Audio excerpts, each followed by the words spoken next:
Hey, so we're going to do something a little different today. Today I have an article from Business Insider about DARPA, believe it or not. So it says DARPA is launching a new program called SHINE, which stands for Selective Harnessing of Intrinsic Neuroplasticity Engineering, specifically for the treatment of traumatic brain injury.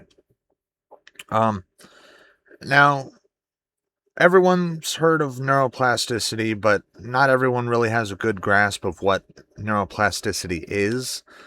So, what neuroplasticity is essentially using different neural pathways than the general average, the general norm, in order to process the same information.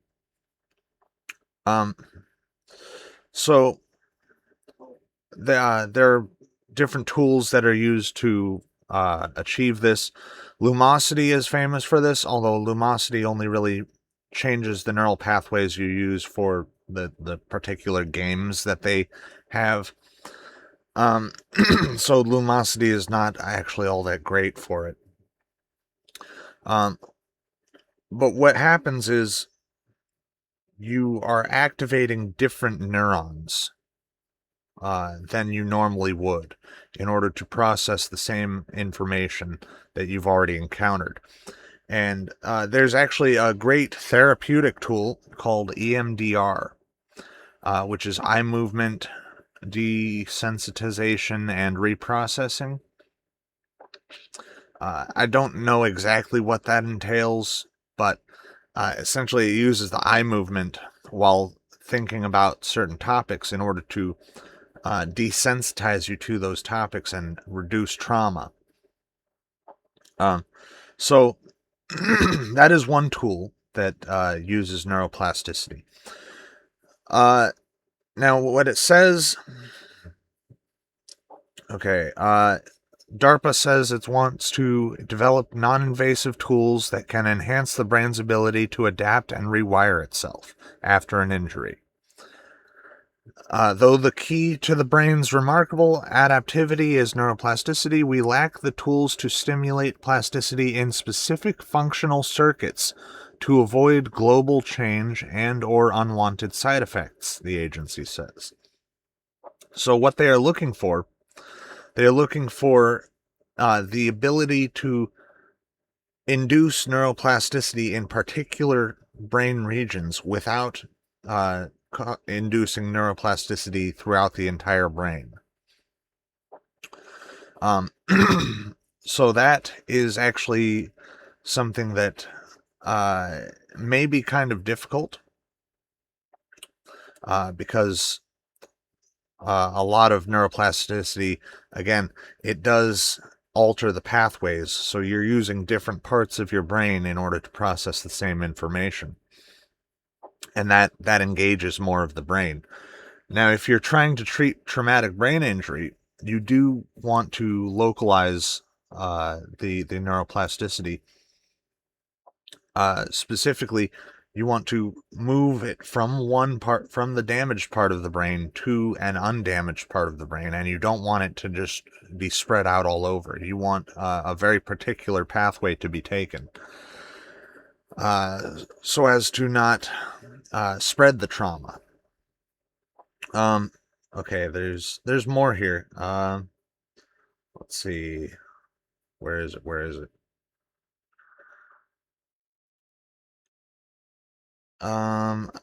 Okay. Existing approaches intended to promote neuroplasticity, including medication, brain stimulation, and behavioral therapies, generally don't isolate the circuits affected by an injury, DARPA says.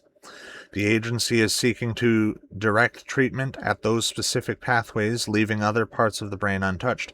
Oh, so what they are trying to do is repair the damaged pathways, actually. So I'm wrong about that. They are trying to repair damaged pathways, not just reroute from the damaged pathways. That would be novel. That would be something very novel. And We can assume that DARPA has probably already been working on this. DARPA has security clearances. DARPA has secret programs.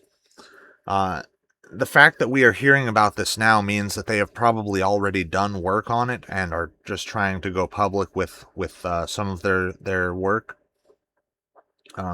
Now, if this was a program that had been claimed to be secret and was just declassified, I would say this is not a good thing. But this is something they're coming directly out with. So I believe that it is a good thing. Now, DARPA is an advanced research program, so they will probably make some good progress here. And I look forward to actually seeing what they come up with, because that would be very interesting. That's about all, actually. That's the end of the article. It says brain injuries don't just affect military personnel. Many Americans with traumatic brain injuries, for instance, sustained injuries during falls, vehicle crashes, or physical assaults. According to the U.S. Centers for Disease Control, combative and contact sports can also contribute to brain injuries. Patients who've experienced a TBI may struggle with persistent memory, concentration, mood, and movement problems. That's the end of the article. So, they are looking to isolate the damaged parts of the brain and repair the damage using neuroplasticity.